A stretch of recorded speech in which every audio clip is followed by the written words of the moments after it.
বাস্তুশাস্ত্র অনুযায়ী এমন অনেক কিছু কাজ আছে যার কারণে ঘরে সর্বদা দরিদ্র বিরাজ করে, কিন্তু ব্যক্তি শুধু তার ভাগ্যকেই দোষ দিতে থাকে।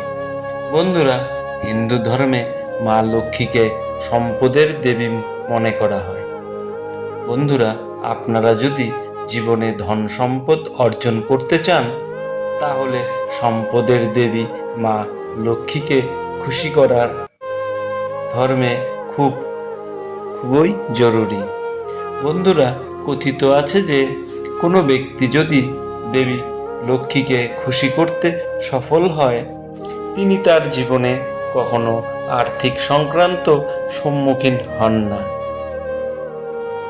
তিনি তার প্রতি কাজে প্রচুর পরিমাণে সাফল্য অর্জন করেন। কিন্তু বন্ধুরা, এটা অনেকবার দেখা গেছে মা লক্ষ্মীর আরাধনা করার পরেও ব্যক্তি তার জীবনে আর্থিক সমস্যার সম্মুখীন হন। এর পেছনে থাকা কারণ আমাদের খারাপ অভ্যাস। আসলে আমাদের খারাপ অভ্যাসের কারণেই দেবী লক্ষ্মী আমাদের উপর খুবই ক্রুদ্ধ হন, যার কারণে দরিদ্রের সম্মুখীন হতে হয়। আপনি যদি আপনার অভ্যাসে পরিণত করেন, তবে আপনার জীবনে সব কিছু আবার ঠিকঠাক করে চলতে শুরু করবে এবং আপনার জীবনে অর্থ আসতে শুরু করবে। আপনি যদি আপনার এই অভ্যাসগুলোকে পরিবর্তন করতে পারেন, তবে দেবী লক্ষ্মীও আপনার প্রতি খুশি হবেন। তাই বন্ধুরা, আজ আমরা এই ভিডিওটির মাধ্যমে আপনাকে কতকগুলি গুরুত্বপূর্ণ খারাপ অভ্যাসের কথা বলতে যাচ্ছি, যার কারণে আপনাকে আপনার জীবনে বিভিন্ন ধরনের সমস্যার মুখোমুখি হতে হয়। আপনি যদি এই খারাপ অভ্যাসগুলোকে পরিবর্তন করতে পারেন, তাহলে আপনি জীবনে অনেক উন্নতি করতে পারবেন।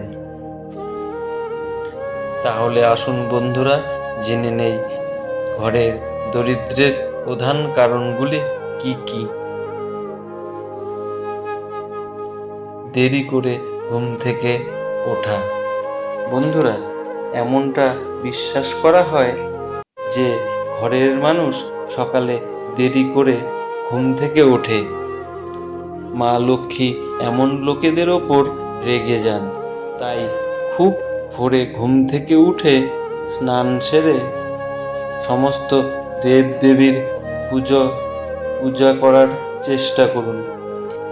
এই করলে মা লক্ষ্মী প্রসন্ন হবে এবং সর্বদা তার আশীর্বাদ আপনার উপর থাকবে। ঘরদোর নোংরা রাখা। বন্ধুরা, কথিত আছে যে দেব লক্ষ্মী এমন বাড়িতে বসবাস করে না যেখানে পরিষ্কার পরিচ্ছন্নতা যত্ন নেওয়া হয় না এবং ঘর নোংরা থাকে। তাই আপনার বাড়িতে দেবী লক্ষ্মীর আশীর্বাদ পেতে হলে আপনার বাড়ি ঘরের পরিষ্কার পরিচ্ছন্নতা বিশেষ যত্ন নিন। এঁঠো বাসন রাখা। রাতে খাবারের পর রান্নাঘরে এঁঠো বাসন রাখবেন না, অবিলম্বে এটি পরিষ্কার করুন। বন্ধুরা, এমনটা বিশ্বাস করা হচ্ছে রাতে রান্নাঘরে এঁঠো বাসনপত্র রেখে দিলে দেবী লক্ষ্মী ক্রুদ্ধ হন। বন্ধুরা, যদি আপনার বাড়ির কল থেকে অনবরত জল ঝরতে থাকে, তবে এটি আপনার বাড়িতে অর্থস্থায়ী না হওয়ার কারণ হতে পারে। বাস্তুশাস্ত্র অনুসারে কল থেকে টপ টপ করে জল পড়া উচিত নয়, কারণ এটি আর্থিক ক্ষতির একটি প্রধান কারণ হিসাবে বিবেচিত হয়। বাথরুমের বালতি কখনো খালি রাখা উচিত না, কারণ এটি আর্থিক ক্ষতির লক্ষণ। জল ভর্তি করতে না পারলে বালতিটি উল্টো করে রাখুন।